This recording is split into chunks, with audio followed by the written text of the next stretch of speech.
on today's episode of The Real DJ Show. You started that remark with something very smart, and then you went crazy with some LED for it. But. So to me, this is like, a piece of gum that I received at a Memorial Day parade because I didn't have the money to go and, buy my own pack. Are those like the stickers, like the retail descriptive stickers still on the front of those speakers? It's like how people leave the sticker on your stat back. You're going down. Got some super berry Zoa. You about to get that ass kicked. That can't be good. That stuff can't taste good. Hey everybody, so it's the Real DJ Show. I'm kind of alone right now. Any friends, Mickey? It's the Real DJ Show!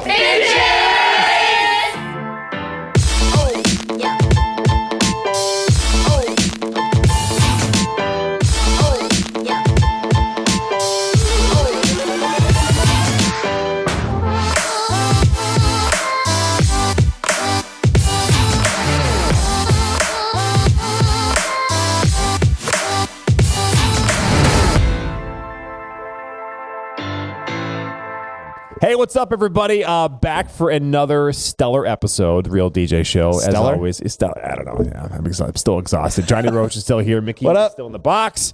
Mikey V is on the couch of love. We have a living room set up behind me. I'm going to go up and curl up and take a nap. Yeah. After our one thing. After the one thing. We've got a dope one thing segment for you guys. We're super excited.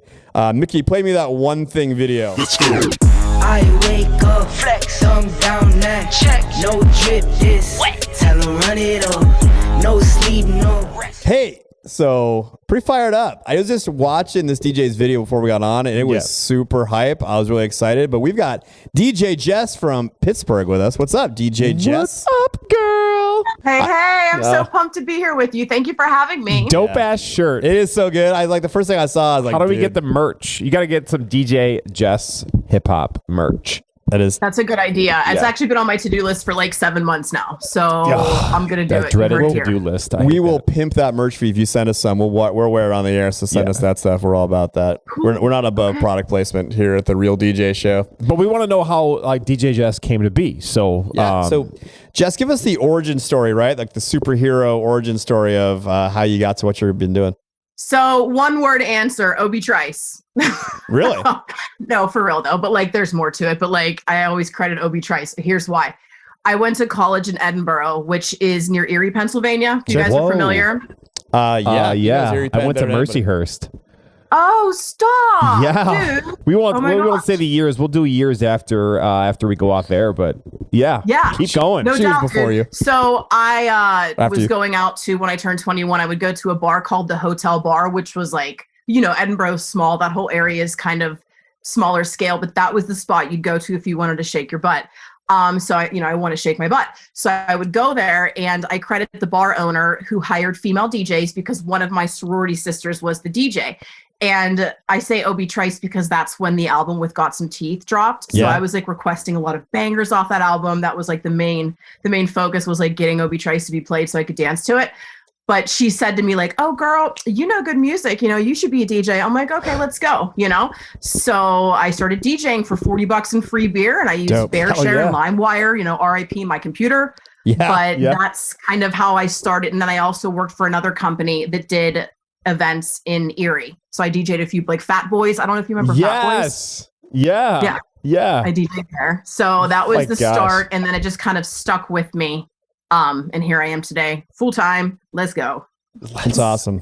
The Obi Trice drop, though, is one of the best drops of all time. The Obi Trice. That's a good drop. You guys, another drop. Yes. Thanks. All right, thanks. I miss him. Dude, literally, how many computers have we all gone through in our lives because LimeWire destroyed them? You're either going to get something dope, you're going to get that new Mary J. Blige, or you're going to get the fat virus. LimeWire was great. Stuff. I mean, when Napster kind of just started getting all hairy, LimeWire was on. It was just and then it starts effing up your computer. And there's landmarks in our careers, right? I mean, I had egg crates full of freaking records at one point that you had to get your buddies to help you with, and then you moved to the Case Logic, which was great. You know, the big, you felt like you were revolutionary.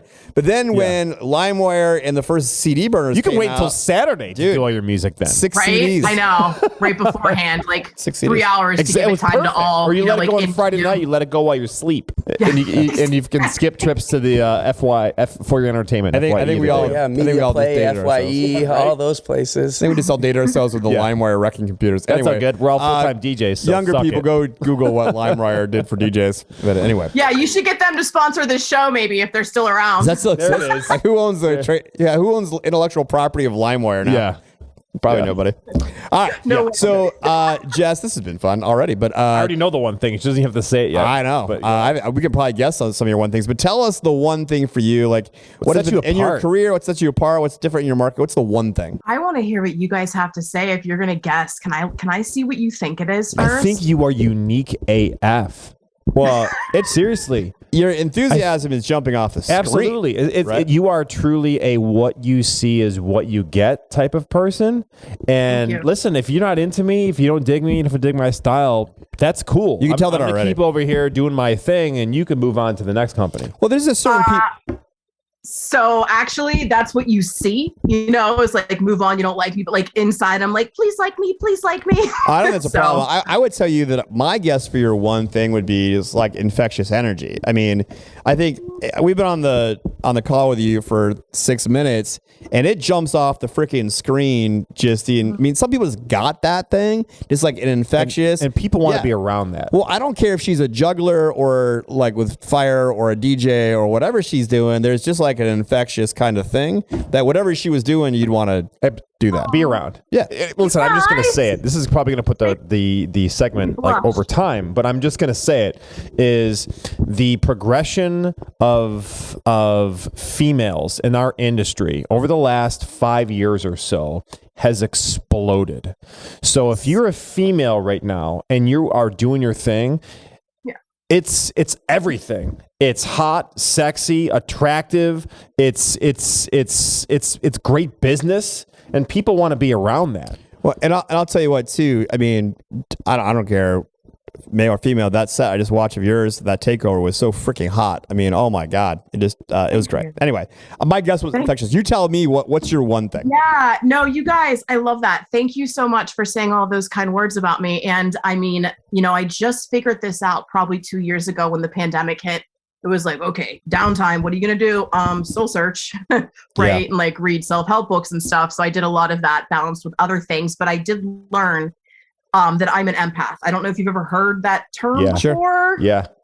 Yep. So there's empathy, which is the ability to kind of relate to somebody else's emotion, but with empaths, which are no better than any other human. It's just kind of a way of processing emotion and energy. I feel like so deep, dude. It's insane. And that I'm also, I now know that I give it off as well, so I believe that energy is part of that. And I'm leaning into that. At first I was like, this is weird.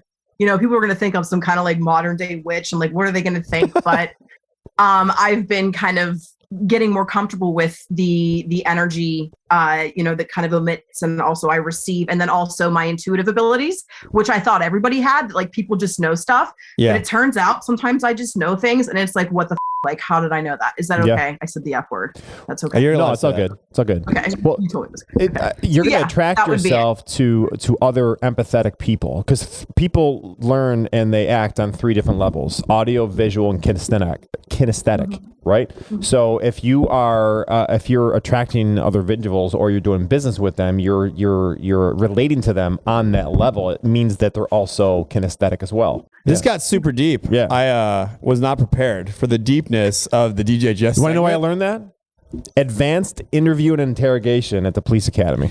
Well, look.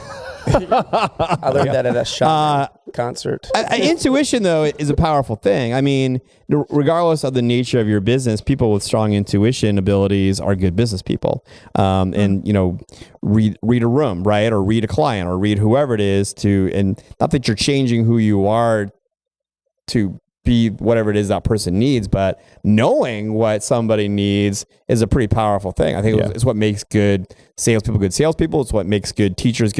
And Anyway, so wow, this took a right-hand turn. I wasn't expecting with DJ Jess today. That's some deep stuff.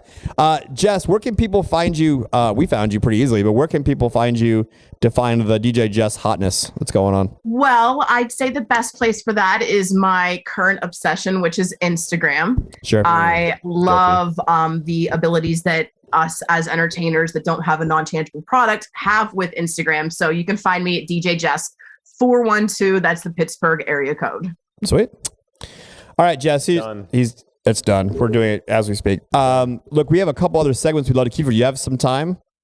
Sure. Yeah, I'm down, you guys. Let's go. Blow this up. I can't wait. Fired up. All right, so it's BPM, everyone's favorite game show of DJ debates. We've got Johnny. You're going down. Got some super berries, Zoa. You about to get that ass kicked. That can't be good. That stuff can't taste good. All right, Mickey, give me that BPM video. Pick it up. You see the drippy, I'm fitted up. Hop in my car and the giddy up. Secure the bag, yeah, I get the bag. All right, so we got Mikey V on the couch. He's going to add his opinion. We got the empathetic DJ Jess on the screen. She's going to tell us who's right. I trust her more than anybody. She's going to stomp some boots, by the way. I can't wait. This is going to be the greatest shit ever. Yeah. All right, Mickey, spin the wheel. Give us that topic. All right, topic number 1. Smarter single purchase to increase your company's revenue. Do you buy something that is established and a commodity item like a standard photo booth that would increase your available units, but pricing is aggressive in your market?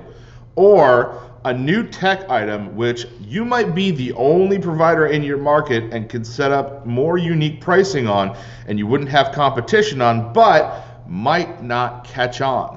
All right, so for me, I'm a little more conservative on my capital purchases for this. Unless I knew it was like really going to hit, I'm going to go for the safer option, which is going to be the photo booth. I can market that aggressively and put that into my wheelhouse as far as my offerings for services and recoup the revenue that way. Unless I do really do my research on if I'm doing a new capital purchase, if I know it's going to work. It's pretty risky as far as in my opinion. Not knowing is the point of the question.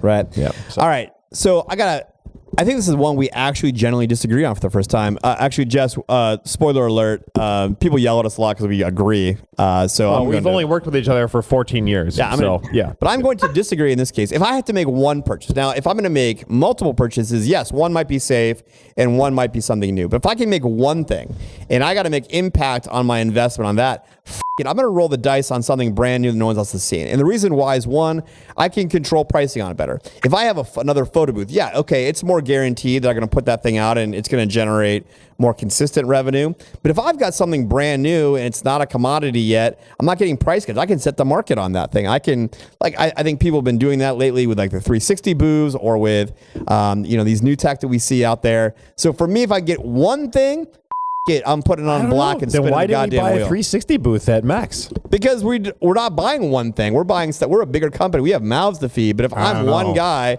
buying one thing, it took us almost 4 years for sparklers to take effect. Hey, can you let the segment be good by me letting me disagree with you? Good. All right. Jess and then Mikey. Yeah. Jess, who's right? I'm going to go with the photo booth opinion. Oh, man. Yes, because listen, I'm down for being different. You heard what I just shared. Like, I am literally so different and still getting comfortable with it.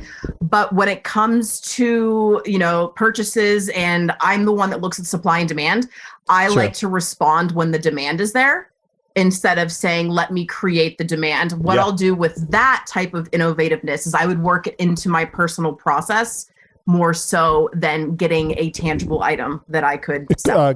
Question: what lens are you looking for through? You're a single op? Yeah, it's just me. Okay. Yeah, so there's nothing wrong with that. Too. You better believe it's just me. Are you're single op too, or do you guys? I don't know. Like, what I think do my research. This is probably embarrassing. I was just curious as far as what lens are you looking for? Is like, are you single or multi? We're multi. Because it matters, right? Single. It matters. Yeah. Well, you can't. I don't think you can put all of your money on black or red at that point. You got to be a little more cautious, right? I'm spinning the wheel. Yeah. Mikey V, what do you think? I'm actually going to agree with John on this one. Thank you. Because I think that cornering the market on a specific item you might have, I'm going to use this as an example, like an LED facade, or I know that we like to fall into the back and not be noticed, but I think that really sets you apart from everybody else. If somebody comes to a wedding or event and sees, wow, this guy has this, and you don't. Well, come on. You started that remark with something very smart, and then you went crazy with some LED board. But respect that tends to happen. I love having different opinions. All right. Well, two of us were right. All right. I like Jess way better a minute ago. Just kidding. I still like you. Thanks. I have to go, you guys. So just kidding. We still like you. It's America. Everyone can be wrong. All right, Mickey. What else you got? Spin that wheel. All right. Here's your scenario for you. It's the day of the wedding, and during your check-in, the timeline that you crafted with the client is different than what the venue coordinator has. You know that the client has met with the venue more recently than you have. Certain elements of your timeline were crafted with purpose for a vibe that the client was going for, such as dances before or after dinner, cake cutting time, nothing interrupting the dance floor, etc. You decide to A, roll with what the venue has without comment, B, check with the couple to see which way they prefer it, or C, forcefully suggest the venue coordinator do it your way and explain why. So for me, look, you're there already. I'm going with choice A. I'm just rolling with what they've got, especially if I've known that the venue has met with the client most recently. The last thing that I want to do is, one, stress out the couple the day of their freaking wedding. They're getting their pictures taken. They got enough to do, enough people pulling on their tux tails to say, hey, come do this. It's the last thing I'm going to do. I'm going to do the time when they just built with the venue. The other thing is, too, I mean, look, what benefit are you doing by suggesting your way to the venue besides pissing them off and stressing them out on a stressful day? I mean, as long as there's something in there that, like, they didn't forget, like, hey, they spent all this money making some custom thing, and now you've taken it completely out of the timeline. But absent that, just going to roll with what the venue has, because it ain't worth bugging anybody about at this point. Just do what they have. They just met with them. So Johnny is not, if you can tell, Johnny is not the disruptor. I'm the disruptor, right? I'm going to disrupt this shit. So I'm actually going to go for B. And here's why. The relationship I have with my clients, I can ask this question without them getting bothered or pissed off. So I'm going to go double check with them, because the key word for me was we created this vibe together. So my worry is at 12 o'clock or Sunday, I'm going to get a message saying like, oh, I thought we were going to do this. That's what we talked about. So I'm going to check with the client first. I'm going to see what's going on very, very casually. A minute, right? And then we can go back and make that adjustment. A lot of times, either the bridesmaid's going to send a parent, or she might say the bride or the groom or the couple will say something to the venue, and it's easily changed. I want to make sure before I execute that event that that's what they want to do, so it doesn't come out after the fact. Okay. Jess, what do you think?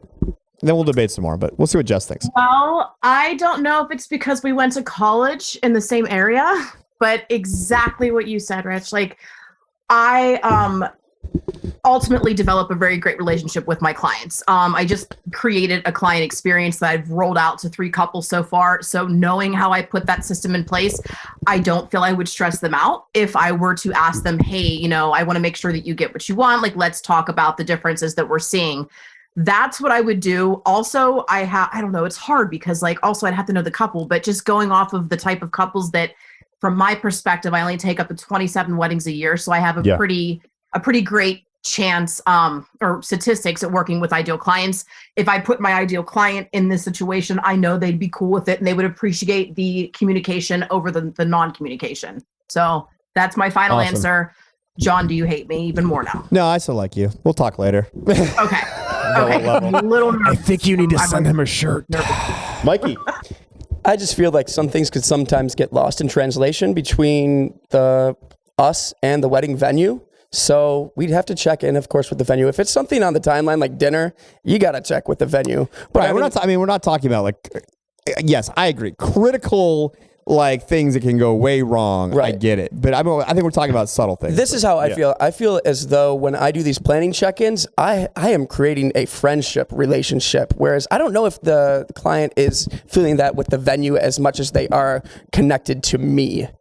So I would certainly talk to them and say, hey, this is the vibe we were going for. If you want to change it up. I understand all of that. Yeah. The wrench I'm going to throw is the following. One, I agree with all of you, mostly Jess, not Rich, but I agree with Jess that the point of the relationship building you're doing for 12 or 18 months with the client, there's purpose for it. I want them to trust me. Right? Mm-hmm. I want them to say, hey, whatever John thinks is good. And I love that. When I walk in to do a huddle with a client, they walk in from the limo. I love it when they say, hey, guys, listen to whatever he says. He's the best DJ in town, whatever. I dig that. And I work hard before the event to get that level of relationship with them so they're feeling very calm and confident about whatever I do. Yep. However, as a business operator, I have to think on more than one level here, right? And for me, this client, as much as I love them and I am here to deliver for them and I'm going to kill myself to do so that day, they are one couple. And that couple, the best of which we've ever had in our lives, if we take the client that Jess says is her ideal perfect client, how many leads am I going to get from that client in their lifetime? Probably the best ones ever. A dozen? I mean, if they absolutely squeeze the lemon to its last pulp, the family tree of, well, this person referred this person, a dozen maybe?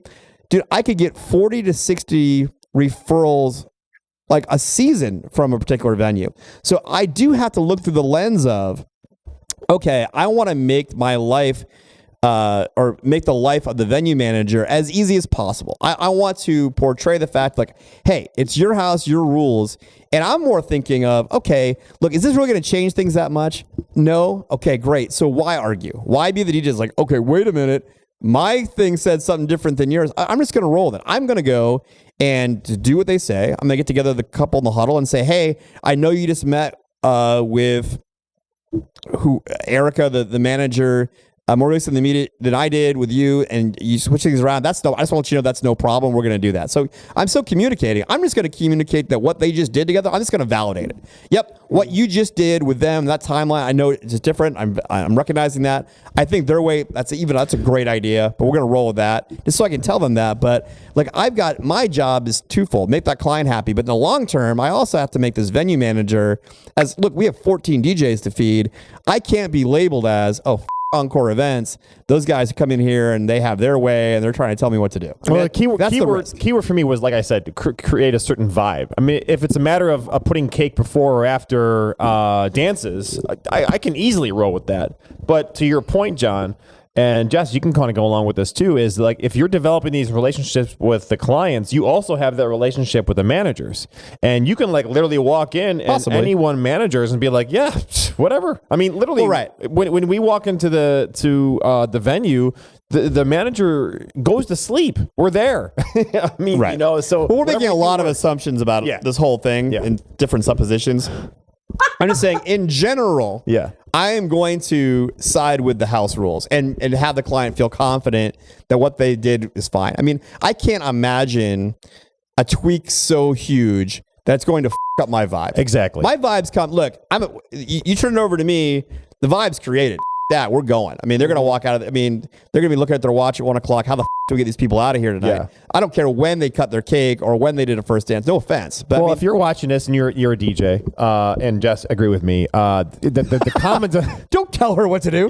She may agree with me. I know. I said, and you can agree with me if you want. The common denominator is don't piss the venue off. Don't get into an argument with the venue. Don't get on your pride horse and just be like, "F that, it's my show." But that's real all the time. But that's real, dude. I waited. Look, if you know anything about what I do in my free time, I go to freaking DJ things on Facebook, and I'll like there to offer some helpful suggestions and end up being in a fight with 10 people, right? Because these sounds about right. Right. And because I would say that the majority are not empathetic people who have realized that your career is dependent upon your business partners wanting to refer you. We'll go in and say, absolutely not. I think this question, if you threw this question out to every DJ forum that we contact with, right? Yeah. And say, what would you do? I'm going to say 90% are going to say, yeah, you're going to tell the venue they're going to do it your way. Yeah. Right? Yeah. And they're all wrong. Is it the same thing happened in Pennsylvania? Oh, dude. Yeah. I mean, I got much love for my community, but there's definitely, the performer ego, which is fine. It's fine. Everybody but Big Earn. He's in Pittsburgh. Big Earn. Big Earn vibe. Oh, no. Big Earn? You mean like Ernie? Yeah. He's in Washington. He's everywhere, but he's in Washington. Who's in Pittsburgh we just talked to? Someone else was in Pittsburgh we just talked to. I don't remember. Oh, that's right. Yeah. Yeah. Okay. Bill Jacob. Bill Jacob. That's my BFF, actually. Oh, sweet. We love Bill. Sorry, my brain, after all the alcohol we had in Vegas, they became one person in my head at MEX. They were one guy. All right. Just kidding. Sorry. All right. Do we have one more? We have one more. Okay. You wanna debate Jess? Yeah, this time Jess and I will debate. Okay. Ready? Okay, let's go. I'm let's staring go, you John. down virtually, if you can see it or not. All right, last one. Are Venmo and other cash apps worth adding into your methods to receive payments from clients? So I'm going to say that I used to offer both Venmo and PayPal, and it was just like too many places for money. Yeah. As well as, Square through my CRM, and check. I'll still take check too. But I only offer Venmo or Zelle. Actually, Zelle is nice too. So I'll offer Venmo and Zelle, credit card and check. So I think that's enough, man. I am not going to offer anything else. I don't want to overwhelm them with the intake process. I just kind of want to get them in. As far as other areas like Bitcoins, I'll wait until the demand is there. Like I did with the, with the other questions, wait for them to ask me. And then I'll say, okay, it's here. I'll respond now. So I like to keep it to 4, and that may even be pushing it too. So yeah, I agree. I agree. I'm going to disagree that you should even do that. I mean, frankly, these are things that slowly erode your profitability anyway. I mean, look, if you can't pay me in cash, check, or a credit card, I mean, what are we doing? I mean, look, I get it. There's many parts of our business that we need to maintain knowledge and awareness and project that we're a modern business, right?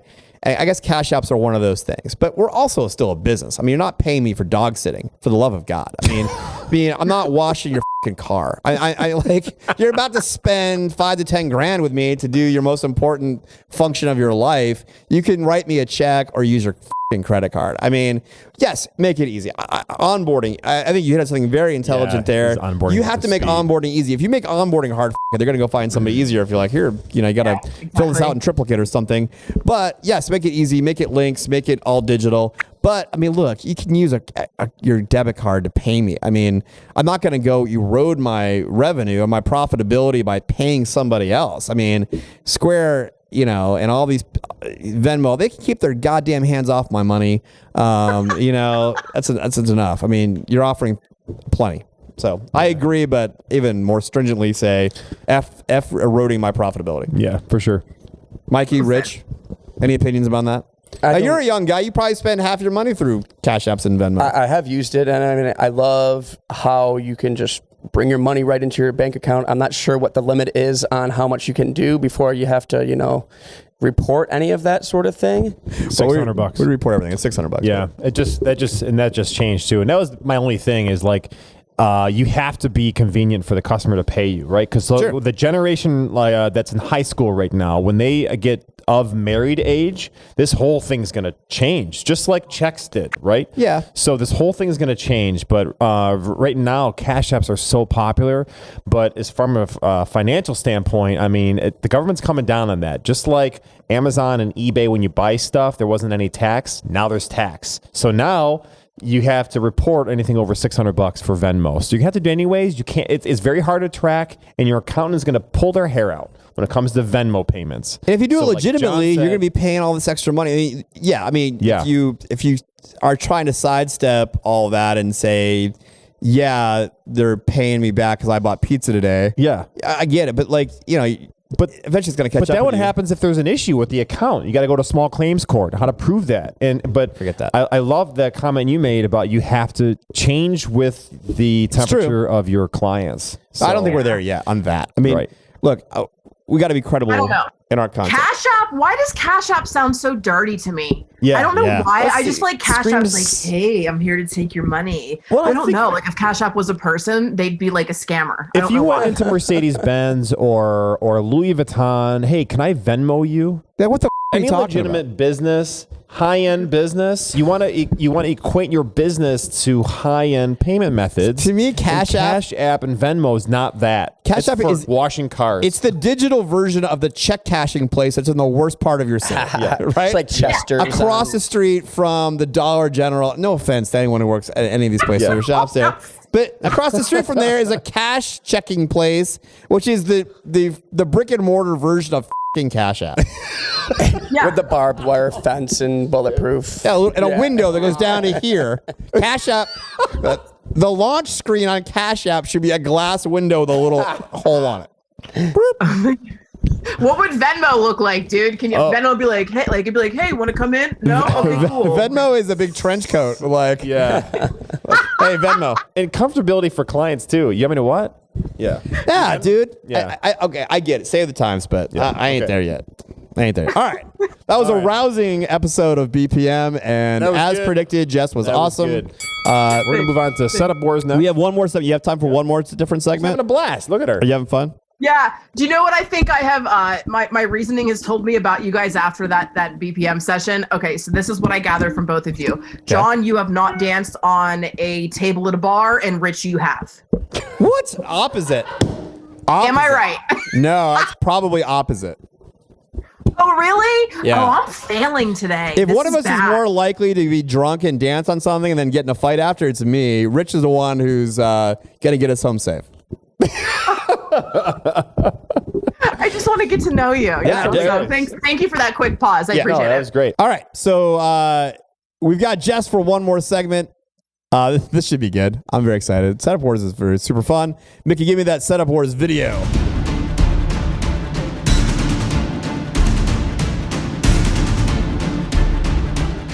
All right, so Setup Wars is an awesome segment. In this segment, brave DJs from around the country have sent us pictures of their setups for our evaluation.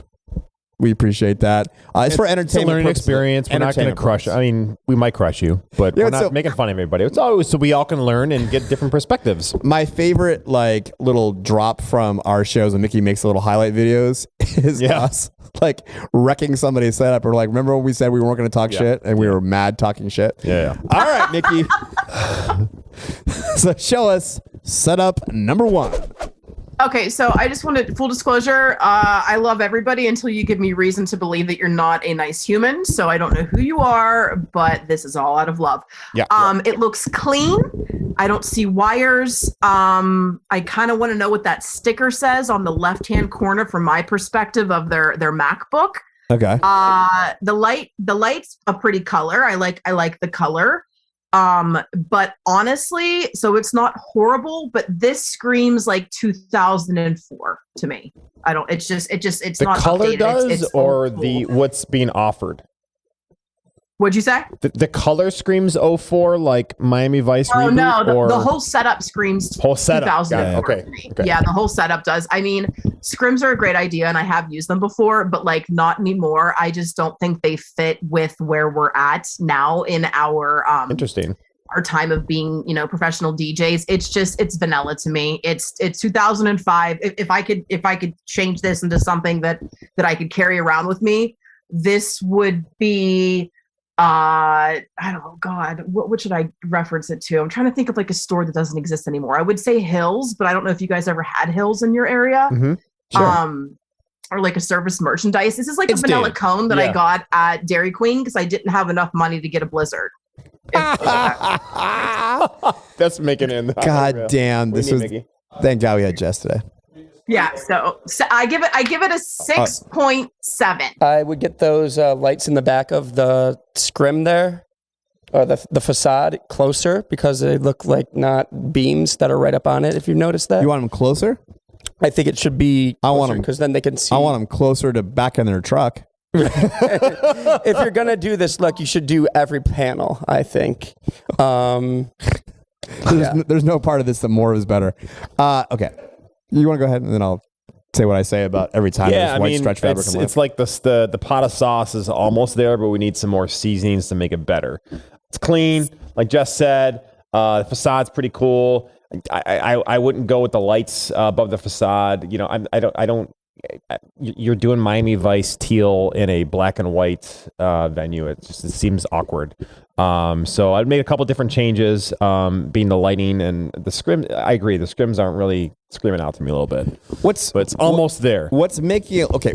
First of all, obviously, in the grand pantheon of these setups that we are looking at and evaluating, this is on the good side of things, right? Because we're going to look at somebody who's stacking up freaking 9 speakers tall and some other ridiculous bullshit. So obviously, in the pantheon of all the things we'll look at, yeah, great. They've taken some care to hide wires and do something to make their setup look clean. However, what's making this look dated is the trope that DJs cannot escape from, that, hey, let's put an LED behind white stretch fabric, because that is what apparently we do, right? And I don't know how we can break from this, but it still exists today. You go to the showroom floor of every DJ conference ever, and every vendor is going to say, hey, come look at this white whatever the fuck it is with an LED behind it, because that's new and cool. It's not. It's awful. It doesn't match this. No one needs to see this stuff.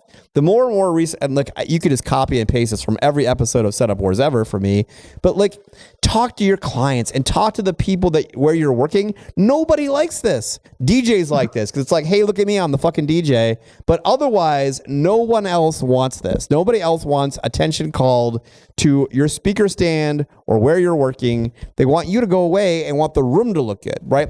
Uplight, I like Uplight. Don't get me wrong. We use 1,000 freaking LED uplights. I love it. It's great. But make the room look cool. No one needs to see your tripod look cool. And certainly, like you said, a scrim, great. Hide your cables. I get it. But why does someone need to draw attention to look at this thing that's hiding my cables? It's fucking stupid. So after all that, it's pretty clean. I'll give it a 6.0. Yeah. Do you know who likes scrims? Scrim manufacturers? Kids, little toddlers. Toddlers love scrims. That's that's the client for scrims is toddlers who walk over and they touch it and they can't believe what's happening. Yeah. I'll give it a 6. All right. So we beat that one up pretty bad. Yeah, 6.2. Okay. Good. 6.2. Andre's not here, so we need somebody to give us decimal points over there. Love it. All right, Mickey. What do we got? Number 2. Are those like the stickers, like the retail descriptive stickers still on the front of those speakers? It's like how people leave the sticker on your stat back. Is that like is that from a willow tree, those branches? Oh my god. Okay. What are the blue dots? Where are the blue dots come from? Oh my god, there's so much to hate. All right, Jess, wreck them. So like that's just the first thing I just want to say is like my main concern is the speaker on the left because the feet aren't open enough. Like, is it going to get I know that it's like not beautiful, but like, bro, or, sis, like protect your shit, right? Yeah. So put the feet out. Like, that's the first thing. You know what this reminds me of, you guys? There was a picture circulating around, you know who Questlove is? The drummer for The Roots and also the producer. Yeah. Music producer. Yeah. So Questlove like had a picture of him at one of his DJ gigs and his wires looked just like this, man. And it's just like, whatever, dude, because it's Questlove. He can do whatever the he wants and he still rocks that So I do believe like cable management doesn't have to define you if you're at a certain place and depending on the gig. Like this is someone's wedding. They have willow branches there, it needs to look pretty. My God. I mean, how could you even think that this is okay? I'm just concerned about people's, I just want to know what's going on in their brain. Like what part of your brain controls, is it the frontal lobe? I don't know if it's the frontal lobe. If so, stop smoking so much weed. But it's so bad. What I'm going to like say is, obviously the feet need pushed out. Cords cleaned up so easily with the Odyssey case, man. Oh, it's so easy. The orange cord, bro, did you borrow that from your dad? I just don't know. I'm sorry to be so rude, but it's just dude, anymore. At least clean up the orange cord. I'm surprised we don't see a couple beers on the table there with how this looks.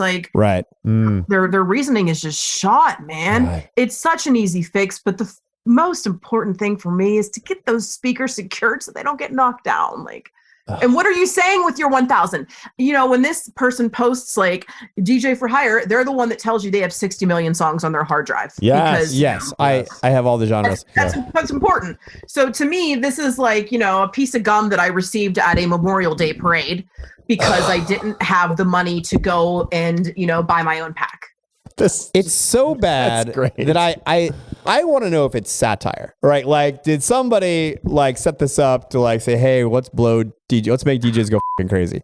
I mean, there's so many things to hate. I mean, I don't know why, but I feel like that orange cord smells like grass because it's like your electric mower, your electric trimmer. It ran through your yard, and now it's at your DJ show after you trimmed your bushes before you went to the show. Yes. There's so much to hate. I mean, it's like you did it on purpose. Like, you have an Odyssey case, which does great cable management if you let it, yet you on purpose ran that everywhere, right? And like, you left the retail stickers on those speakers like, hey, let me pimp out these Behringers or whatever they are. Like, it's like you left the sticker on your snapback, which I don't do. My son does. Look, it's terrible. It's all terrible. It's one of the worst ones we've ever seen. And I think it might be on purpose. Like, either because the way I think it's either on purpose, because no DJ's actually taking a picture of this and posting up like, hey, look at my right. So it's either a guess that like, can you believe this DJ, which I guess that's possible, or it's satire. But it gets a 2 for me because they're not, I don't know. I'm not sure what half to 2.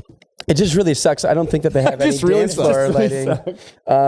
If they have to keep the venue lights up all the time, and looking at this venue, it's probably fluorescent, which kind of sucks. So when you get that dance floor going, you got those blue twinkles, and that's about it. And coming from a guy that used to use orange cords, I mean, I went through all my dad's stuff because I needed the longest cords to do things. Yeah. But I at least hid them behind. Just pull those cables behind. Just ask for 2 more linens and cover the bottoms of your speaker stands and put underneath that. Something. Yeah. I mean, you know what's and look, I don't want to come off as like this bougie asshole that says you have to spend a lot of money to have a good setup. But all it takes is effort. I mean, you could have asked, hey, can I borrow 2 more tablecloths and then drape on the bottom of your stands and hide the speakers underneath it, and then wrap some of those cables up in your Odyssey. You'd spend $0 more, and you could make that look good. I mean, so I don't want to be like, just always have money, but always have linens because it's going to reflect good on you, and then you don't have to ask the venue, and the venue they're judging you when you get there. So if you show them this, they're not going to be recommending you. You're spending attention to detail on your setup. If you're going to spend attention on your setup, you're going to spend a detail in your business too. So obviously this person's business is a show dumpster fire. Congratulations. Yeah. All right. Nikki number 3. That person, there goes a subscriber we lost. Oh, let us help you. Reach out to me, DJ Jess 412 on Instagram. Nice. She'll fix your Okay. All right. Jess, go ahead. I like how everything is symmetrical. That makes me feel nice inside. Like that's fine, especially with like the the back the wall too. How there's the 1, 2, 3. Like I like that. I like how they have the matching laptops with their logo on there. Does that say Elite? No. Oh, I don't know. So, but the black mixed in with the white, maybe if they had like a black border around the TV itself, or just like another accent of black that hits the mark of 5 black things, I think would just kind of make it match a little bit better. But I think it just like looks like it's coming at me. It's coming at me. Like that's how I feel. I'm like, oh, it's coming at me. But I mean, it's not bad. It's not bad. It just kind of feels like it's going to attack me. So you're cool with mixing black and white, but you're suggesting like a black frame around the TV or something. Having something else. Just something else to balance it out, man. Like, what do we have? Like 1, 2, 3, 4, 5. There's 5 pieces altogether, right? So I feel like if you had that, not including like the speaker and the sub, but that's how I look at it. Like that's one piece to me. I would have made if the movers were black. So like if you have white totems with black speakers, then you have white totems. If they had black movers, that might have helped. Or maybe so that's symmetric too. I don't know. I don't think so. I think the frame around the TV works because if the black movers, it's like all black on top. That's kind of weird. Or maybe if the laptop it would be tiny. It'd just be too tiny. Like it needs to be balanced. So I think if there was like some kind of frame around the TV, it would draw it in better. Again, it just feels a little bit hard. It feels hard to me. I don't know how I could compare this. Like maybe like when I go out to dinner and they give me too much food and I'm like, oh man, I got to take this home. And it's like, like, am I going to eat it? I don't know. The queen of metaphor. I love this. I give it an 8. Whoa. An 8. Whoa. I don't know, man. 7.9 or an 8.3. I'm just like starting to feel bad because even my setup doesn't look like this, right? So I'm like, who am I to judge? That's kind of how I feel too. Well, like this is nice. We say you're here to judge because we invited you here. Yeah, be judgy. Who are you to judge? We say because it's our show and we wanted you to be judgy. Mikey, what do you think? I like it. I think if everything was black, that would be great. Oh, there you go. Actually, this is what I mean when I say I like an LED facade. You can put up during cocktail hour when we're not even behind there pictures of the couple or anything that's going on with the event. And then when you are actually DJing in the background, put the couple's name on that with black and then just white in names. It's so simple, and I think it looks elegant. Man, that's an opinion. Rich? I like it. I paused there for a second because I wanted to make sure that the totems were on top of the subs and the speakers were on top of the totems. That's what's killing me. That's unique. I'm not going to say I don't like that. I think it's pretty cool. I think there's a color issue going on. So, I mean, you're in a venue that highlights white. So I would go all white in this venue, right? That's hard to say, though, right? I mean, like, it's hard to say go all white. Very few DJ companies have the resources, the assets to like buy 2 sets of everything, right? Like we have an all white set, we have an all black set, depending on where we're going. I don't know if I can beat them up for that. Yeah, but that's why you asked for my opinion. I was giving it to you. So I would probably go with all white in that thing, but it's super clean. I would give it an 8. Yeah. Hey, you know what's really making my brain feel good? It's almost like this person took out a measuring tape and literally measured everything from center. Right? Like the same amount of window panes, the same spacing between I mean, I'm just like looking at all kinds of crazy OCD things so that like this person nailed. I have technical questions. Like, are those tops like on a gas pole and like the totems are just shrouding it? Or like, are you literally sticking a speaker on top of a totem sitting on top of a sub? For me, that's gonna fall the over. I mean, I don't know. I mean, maybe they have something engineered here to make that safer, but it looks dangerous as shit to me. Like if you literally just take one of them, because those are obviously like those kind of put together. It's not actual trussing. I mean, that's like one of those collapsible totems. I mean, because there's no cross members that I can see. So it's like, you know, you literally just stuck a top on top of one of those collapsible totems sitting on top of a sub. That's going to like jitterbug right the off. I mean, unless they've engineered something that I can't see. Of course, I agree with Mikey in this case that, to me, the answer is don't buy 5 sets of gear. If you buy everything all black, you match everything. Black matches everything. I like Jess's black t-shirt. I wear nothing but black. I wear black hats. I'm the bad guy. Everything goes with black. So if you made everything black, then you would have to think about, well, gosh, how many pieces of black do I have? Or does this black go with this room? Does white go with this room? Black goes with goddamn everything. So make everything black. But otherwise, yeah, I mean, look, I think it looks cool. I'm nervous about the speaker setup. But it looks great. I hate TVs on facades, so we'll disagree on that. It's a flex that I don't get. I mean, if they ask for that, I mean, are you telling people they have to have a slideshow? I mean, you've built your facade with TV on it, so you're like telling somebody, hey, otherwise, what does it show? I mean, does it show what? I mean, I guess there are creative ways to use it, but I feel like we're almost like, now you've made that. I don't like making anything a thing that your clients have to do. I don't make you do a line dance. I don't make you do a hey, ever out and come out and do this organized dance to start the dance floor. And I don't want to make you like, hey, give me a thing. So I don't get it. It's a weird flex. How would you feel if it was an upgrade that was just available? You could take that right off. I think nobody would buy it. No. But I mean, if you've built your box with a TV on it, I mean, you have to do something with it.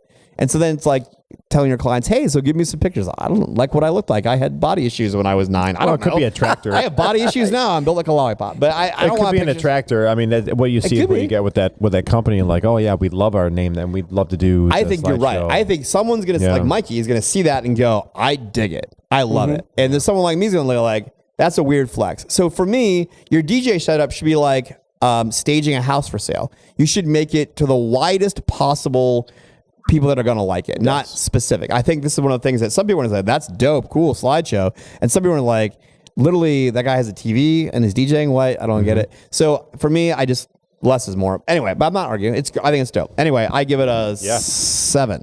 7.5. We have one more? Let's do one more. I'm not going to lie. The thing that makes me happy about seeing this is that it all goes together. Yeah. Like, even the pole in the corner, like goes with it because it's all that, metal or stainless steel, very like tech looking. So I like that no matter what piece it is, even the Bose speakers are kind of like that. I'm a robot. You know what I mean? Wait, Jess, how's that go? So it's just like robotic looking. And I'm a robot. Personally, if I saw this, I would never choose this setup, but I like the fact that it all goes together, man. I like Jess's I'm a robot dance. I don't know what that was, but I was enjoying the Jess I'm a robot dance. That's gonna make it a highlight. So I don't know. It's fine. It's different. It's unique. It all goes together. I don't hate it. I don't hate it. This is not horrible. To be honest, I kind of prefer this look over the last one that we saw, which is crazy, right? It's interesting, yeah. But the speakers also, it's just very robotic. I think for the right event, this could work. I do. I think for the right type of corporate event that this would be dope. I don't think it's a wedding look. I think it's more of a corporate. We're at the Science Center, and we're having this kind of event. I think it's very geared towards a certain clientele. Anything else that I'm noticing? I mean, it's clean, man. Like all their cases have the stainless steel. Like, it's fine. What's that thing down there? Is that a fan? That's a cord roll. Cord roll. Okay. Yeah, cord roll. Okay, yeah, which probably has a better name than what I just said. But I mean, honestly, I'm gonna give it. I'm gonna give it. I don't know. I might give it an 8.1. Whoa! I know. I'm probably not going to be the most typical response here, and I won't take offense, but I just have to be honest. I'm not mad about it. Hey, Jess, is this your setup? I'm just joking. Yeah, right, dude. My setup's got to be a lot easier. I just realized than that. I have like easier, flat, right? That's a good point. If Ryan Carbone was a DJ. We have a friend that we have a very fun friend that you're very reminiscent of. Wow. Yeah. All right, Mikey V, what do you think? I mean, I would love to set this up in like a nightclub setting. I don't think for a wedding it works. It's like you, John, sometimes say, like during our consultation meetings, this is the Aerosmith concert in the corner, and you are attracting all of your attention over there if you're at a wedding. The sound is going to be great. The lighting is going to be incredible, but I think you could do it in a way that's not so much of a eyesore for a wedding. I think this is great for like an outdoor event where you have a stage or something like that set up. Okay. So I'll approach this as this is not going to be a wedding thing, right? I think it's a phenomenal setup. I think it's phenomenal. The attention of detail that went into this is great. The truss towers. You didn't buy the cheap truss. No. You bought the reinforced truss that you can hang on, right? Yes, so it's real. That's real trussing. It's real trussing. You even went into great detail to put the caution tape, the yellow and black caution tape, so please don't trip on my support stand. And those support things, those are the legit ones. I mean, that's like the hurricane's coming. This truss is not falling over shit. I mean, that's serious business. Yes. So yeah, I mean, maybe you got to throw a facade in front of that thing, right? So just that table's got to go. We assume they probably will do something. You had a cord roller. You have, you got some wash. We're gonna drop high point of the music. This whatever. Feels like step 8 of 10. If you're going through progression of this person's setup, this is like step 8 of 10. Yeah, like, they're still gonna put a facade and something. Great. I mean, like feng shui. So as far as like the lights and spacing and everything looks great. I mean, obviously you've invested some money in those Bose speakers. Phenomenal job. Yourself a facade. If I owned a laser tag facility, this would be the DJ booth. Mm-hmm. I'll just be straight. I think the problem that I have with it is it's very limited application. I mean, you don't want to. I mean, if this is a mobile person, like just going to different venues, what are you thinking? Your life is hard. Right. You hate yourself. You hate your life. You hate free time because this is going to take you 6 hours to set up. Why do you hate yourself so much? Right. So it's not really a mobile application. Okay. So maybe it's a semi-permanent install, or like you said, for a festival or something, right? So it's a multi-day. That's the only way this makes sense. I'm trying to figure out the application. But look, it's not a permanent install because what kind of modern club wants this aesthetic? And that's why I kept hitting my head against, okay, yeah, I like it, but God, where am I using this? Well, a modern club doesn't want to have like all this crazy industrial raw truss. So it can't be for a prom or something because that would take you days to set up. it's not. I mean, so yeah, it's a laser tag arena's DJ booth. I mean, I don't know what. I mean, it's good. It's just I don't know where you're doing it. I don't know what the application is. What about Park Avenue where they do those little pop-up Park Avenue festival? Sure. Yeah, that's what I'm saying. A multi-day on the festival. street. Yeah, I dig it. Pop-up stage. Sure. Now, look, I think you're killing a fly with a bazooka. I mean, because this is not a big setup. You've got enough lights there for a goddamn Avicii concert. I mean, those panels are easy. Those are serious. I mean, this is not like the cheap gig bar, your first DJ lights. I mean, those are like professional movers, and those are, so my God, this is, a lot of lighting for what you've got here. So that kind of, I just don't understand the application. It seems to be a very specific application inside the scope of whatever the specific application is. Hey man, it's clean. It's run very professionally. This person's an AV person. Like this is one of those dudes that work for that AV rental company that's coming out and he spent the first half of his life working for Metallica, and now he's semi-retired and he works in the little shop. Now he does everything very seriously for this could be his kid's birthday party, but he's only been trained how to do things one way. So by God, it's going to be the hurricane level trust. I mean, all that stuff. I don't know what it is for, but it's definitely not mobile. It's definitely not weddings. I don't know what it is, but I like whatever it is. God bless the laser tag arena that this is going into. So it's a 6.5 for me. Wow. Divisive on that one. I like it when it's divisive. 7. All right. Well, we've kept Jess way past what she probably thought she was going to be hanging out with us for. Like, oh, this is like one interview.